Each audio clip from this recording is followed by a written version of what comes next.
Gracias también a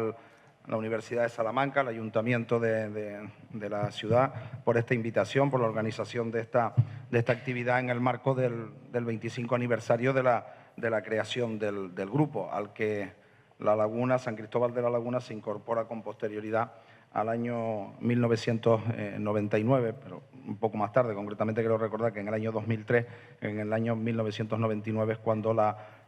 ciudad histórica es inscrita en la lista de Patrimonio Mundial de la UNESCO.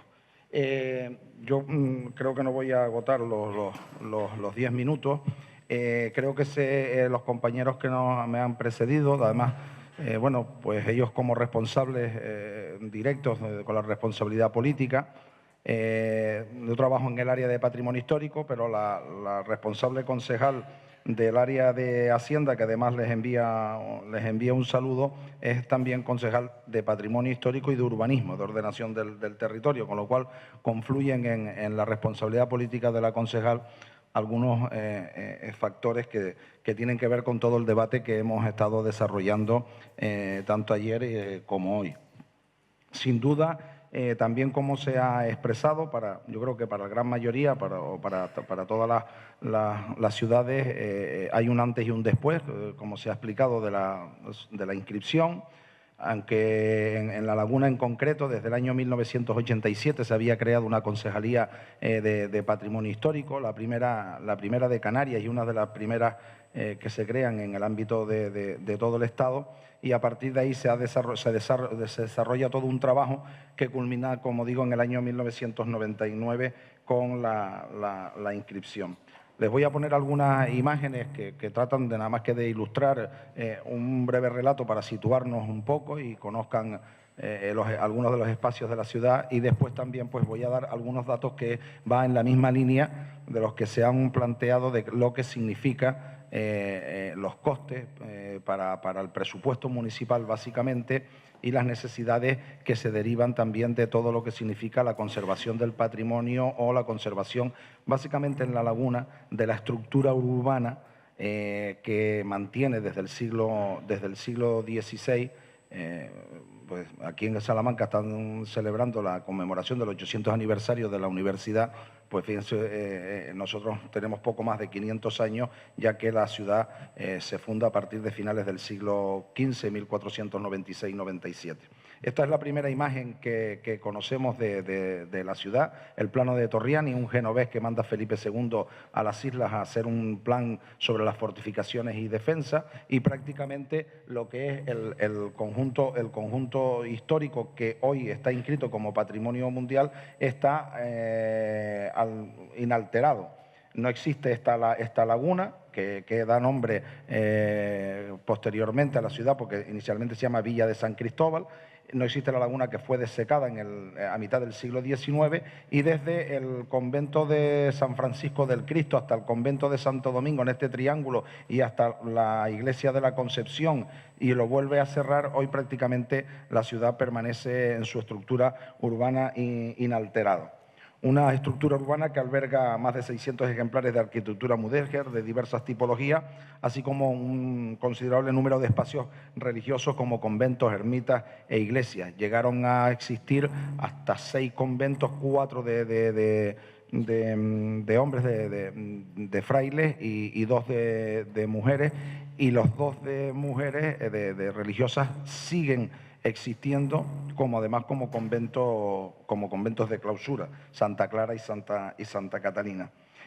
Los 2 de los de frailes también siguen conservándose, pero en este caso dedicados y restaurados y dedicados a espacios culturales y administrativos. Como decía, en el 99, San Cristóbal de la Laguna es inscrita en la lista de Patrimonio Mundial de la UNESCO, al ser la primera ciudad colonial española no fortificada, y su plano servir como ejemplo al desarrollo de las ciudades americanas de ultramar. Trazada a cordel y con manzanas en cuadrícula, este sistema será perfeccionado luego en América. Estamos hablando de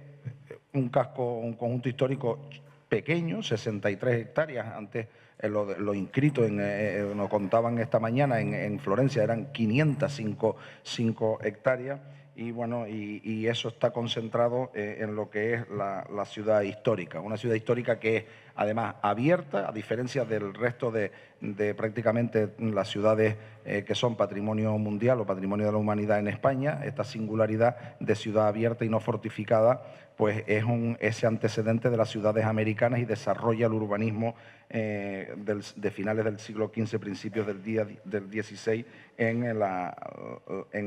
Canarias. Calles anchas y espaciosas, y este es los ámbitos del plan especial y la zona inscrita como patrimonio mundial. Tenemos toda la zona de respeto,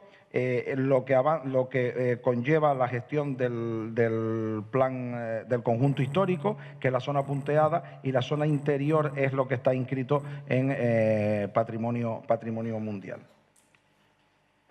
Como digo, pues toda una serie de espacios, de calles y plazas de la ciudad histórica, y que se definen, y este espacio se desarrolla a partir del año 2005, el Plan Especial de Protección, que reurbaniza y peatonaliza gran parte de la ciudad histórica. Y ello conlleva pues un progresivo apropiamiento de la ciudadanía del espacio público, así como la generación de una inusitada actividad económica que se refleja además en el florecimiento de un comercio de todo tipo, si bien el ámbito de la restauración es uno de los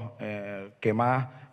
auge han conllevado. A diferencia de otras ciudades del ámbito peninsular, como ven, estas amplias calles eran calles de tráfico rodado hasta el año 2008, que se implementa todo el proceso de reurbanización, como digo. Y además el espacio público es ocupado, aunque ya había una parte importante, tradicional, sobre este tipo de cuestiones, por actividades festivas como la Semana Santa, la celebración del Corpus Christi, las romerías relacionadas con el ámbito tradicional agrario, como la de San Benito, o las fiestas mayores de la fiesta del Cristo. Y a ello, como en el resto de espacios y de ciudades, se une toda una serie de ocupación del espacio público por actividades culturales, deportivas, etcétera, que conlleva pues toda una serie de costes añadidos a todo lo que es el sostenimiento del patrimonio y de toda esa trama urbana. Sin duda, la conservación del patrimonio, la inscripción en la lista de Patrimonio Mundial ha sido un revulsivo económico para la ciudad, para el conjunto histórico, para la toma de conciencia también de la necesidad de su mantenimiento, que siempre ha habido un pozo en la ciudad relacionado con el sentimiento de conservar el patrimonio y demás, pero las obligaciones también, los compromisos a los que lleva el tema de la inscripción, hace que todo el mecanismo también administrativo y público tenga que ponerse un poco al servicio de todo el procedimiento de conservación y de tratar de hacer a la ciudad más habitable, más accesible, que trate de conservar también la residencia de las personas y que no se convierta pura y exclusivamente en un espacio de servicios o de muestra de carácter turístico, teniendo en cuenta además que nuestra arquitectura y nuestras ciudades, el atractivo pues que tienen pues no es comparable con el que pueden tener ciudades como Salamanca o como Santiago de Compostela, por poner dos ejemplos de las que son patrimonio mundial. Esto conlleva unas cargas importantes. El Ayuntamiento de La Laguna, de la ciudad, son 153.000 habitantes, una cifra considerable. Estamos hablando del entorno de, voy a dar cifras redondas, por decirlo de alguna manera, de 156 millones de euros de presupuesto de la propia entidad, 161, 160 del presupuesto consolidado, que tiene que ver con otros organismos autónomos, de los cuales en el presupuesto del año 2017, en torno a los 2 millones de euros se dedicaron al tema de patrimonio histórico exclusivamente.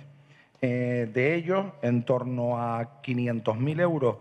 tienen que ver con el capítulo 1 de personal y alrededor de 1 millón de euros que se reparten entre 700.000 de inversión y cerca de 300.000 en capítulo 7 es de inversión directa, y en el capítulo 2, de lo que todos conocemos como los gastos de bienes corrientes y servicios, que tienen que ver con la difusión, publicaciones, desarrollo de actividades, jornadas, exposiciones y demás, estamos en torno a los 200.000 euros.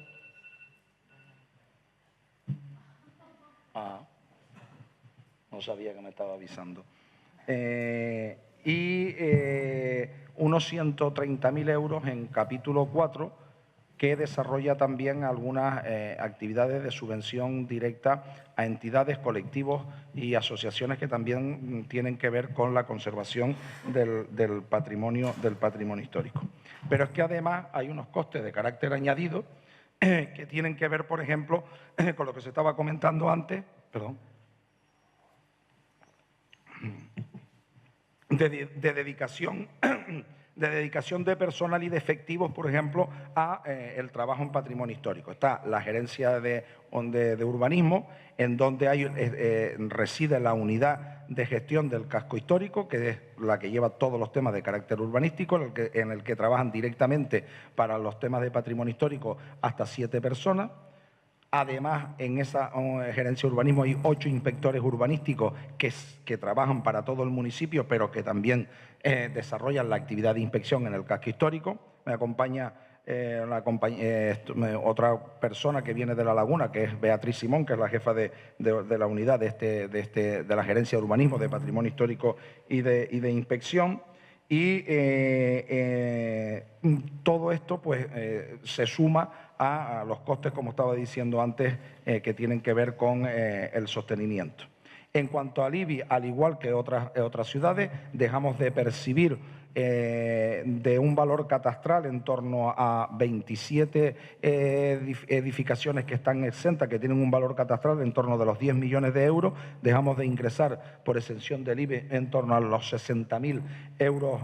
anuales, además de los bienes de la Iglesia, que, como ustedes saben, tienen un acuerdo entre el Estado y el Estado del Vaticano, por el que hay una serie de cuestiones relacionadas con la fiscalidad, en el que la Iglesia está exenta, a excepción, creo recordar, que aquí hay